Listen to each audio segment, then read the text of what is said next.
నమస్తే అండి. నా పేరు doctor DVR Reddy, senior homeo consultant, Sneha homeopathy. ఈరోజు మనం గ్యాస్ట్రిక్ సమస్య, అది ఎందుకు వస్తుంది, ఎటువంటి జాగ్రత్తలు తీసుకోవాలి, తీసుకోకపోతే ఏమవుతుంది అనేది కూడా మనం తెలుసుకుందాం. ఈ గ్యాస్ట్రిక్ సమస్య ఈ రోజుల్లో ప్రతి వాళ్ళకు వస్తుంది. అంటే చిన్న వయసు, హై స్కూల్ నుంచి మొదలుపెట్టుకున్నా, అంటే 10-15 ఇయర్స్ నుంచి ఇంకా అన్లిమిటెడ్ అనమాట. ఏజ్ పెరిగే కొద్దీ సమస్య కూడా పెరుగుతుంటుంది. అసలు ఎందుకు వస్తుంది గ్యాస్ట్రిక్ సమస్య అని అంటే, ఒకటి ఆయిల్ ఫుడ్ ఎక్కువ తీసుకోవడం, లేకపోతే ఇండైజెషన్కి వచ్చిన సమస్యలు, తర్వాత టైం ప్రకారం అన్నం తినకపోవడం, టైం ప్రకారం నిద్రపోకపోవడం, ఒకవేళ నిద్రపోయినా సరిపోయిన గంటలు నిద్ర తగ్గిపోవడం, తర్వాత స్ట్రెస్, మెంటల్ స్ట్రెస్ ఎక్కువగా ఉండడం, ఇలాంటివన్నీ కూడా దీనికి కారణాలు అవుతుంది. గ్యాస్ట్రిక్ సమస్య అనేది అంటే ఎక్కువ యాసిడ్స్ ఎక్కువ తయారు కావడం లేదా తక్కువ కావడం. ఎక్కువ అయినప్పుడు దాన్ని అల్సర్స్ ఫామ్ అవుతుంటాయి, దానివల్ల కూడా గ్యాస్ట్రిక్ సమస్య వస్తుంది. తక్కువ అయినప్పుడు కూడా డైజెషన్ చక్కగా ఉండదు, దానివల్ల గ్యాస్ సమస్య వస్తుంటుంది, ఇండైజెషన్ వస్తుంది. తర్వాత స్ట్రెస్ వలన యాసిడ్స్ ఎక్కువ రిలీజ్ అవుతుంటాయి. యాసిడ్స్ ఎక్కువ రిలీజ్ అయినప్పుడు లోపల చర్మం అనేది కమిలిపోతుంది, ఒకసారి అల్సర్ కూడా ఫామ్ అవుతుంది, గ్యాస్ట్రిక్ అల్సర్ అని అంటాం దాన్ని. సో ఇలాంటి సమస్యలు వచ్చినప్పుడు ఏమవుతుంది అని అంటే కొన్ని సిమ్టమ్స్ తెలుస్తాయి మనకు. టైం ప్రకారం ఆకలి కాదు, రెండోది తిన్నా అరగదు, కడుపు ఉబ్బరంగా ఉంటుంది, తర్వాత ఆకలి అనేది అప్పుడు తర్వాత తినాలనిపించదు ఆకలి, ఎందుకంటే తిన్నది డైజెషన్ అయ్యి నార్మల్ అయిపోతే మళ్ళీ నెక్స్ట్ టైం ఆకలి అవుతుంది.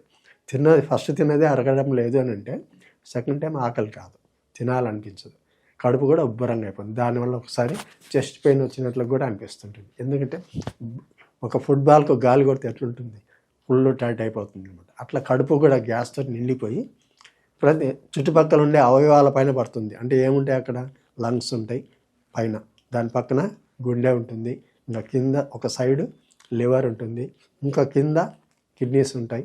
ఇట్లా ఇన్ని రకాలుగా చుట్టూ దాటమైన ప్రభావం చూపిస్తుంది. అందుకు మనిషికి ఒక ఇరిటేషన్, ఇన్కన్వీనియంట్ అనేది ఉంటుంది, ఏం చేయాలని అర్థం కాదు, ఒక రకమైన స్థితి అది. ఇట్లాంటి స్థితి ఏర్పడుతుంది, దాన్ని బ్లోటింగ్ అంటారు. అన్నం ఇట్లా కూర్చొనేది, ఇట్లా పడుకునేది, ఏ పని చేయడం ఇష్టం ఉండదు.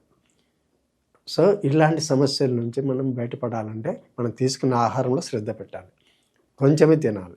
అలాంటప్పుడు ఆకలి లేదనుకోండి, రసం, తర్వాత కొంచెం వాకింగ్ చేయడము, ఇవి చేయడం వల్ల గ్యాస్ రిలీజ్ అయిపోయి ఫ్రీ అయిపోతుంది. అప్పుడు డైజెషన్ ప్రాబ్లం ఇంప్రూవ్ అవుతుంది. తర్వాత మోషన్ ఫ్రీ కావాలి, రెండోది. ఇవన్నీ కూడా గ్యాస్ట్రిక్ సమస్యల వలన చిన్న చిన్నవి అనిపించినా కూడా పెద్ద సమస్యగా తయారవుతుంటాయి. కాబట్టి దీన్ని నెగ్లెక్ట్ చేయకుండా, తర్వాత యాంటాసిడ్స్ ఎక్కువ వాడడము, ఇవి చేయడం వల్ల కూడా ఒకసారి లోపల ఉండే చర్మం దెబ్బతింటుంది. వీలైనంత వరకు సౌత్కి ఆహారం తీసుకోండి, ఆయిల్ ఫుడ్ మానేసేయండి, మసాలా ఫుడ్ మానేసేయండి, స్మోకింగ్ ఉంటే స్మోకింగ్ మానేసేయండి, ఆల్కహాల్ తీసుకునే వాళ్ళతో ఆల్కహాల్ కూడా మానేసేయండి. ఇవన్నీ చేస్తే మీకు గ్యాస్ట్రిక్ ప్రాబ్లం అనే సమస్య తొందరగా తగ్గుతుంది. ఎక్కువ కారం, ఎక్కువ పులుపు, ఎక్కువ తీపి లేదా ఎక్కువ యాసిడ్స్, అంటే చింతపండు రసం కానీ ఇట్లాంటివి తినకుండా మీరు జాగ్రత్తగా ఉంటే ఇవన్నీ తగ్గిపోతాయి.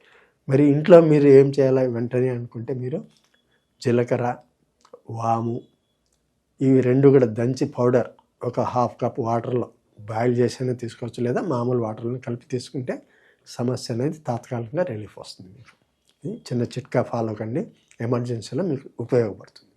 నమస్తే.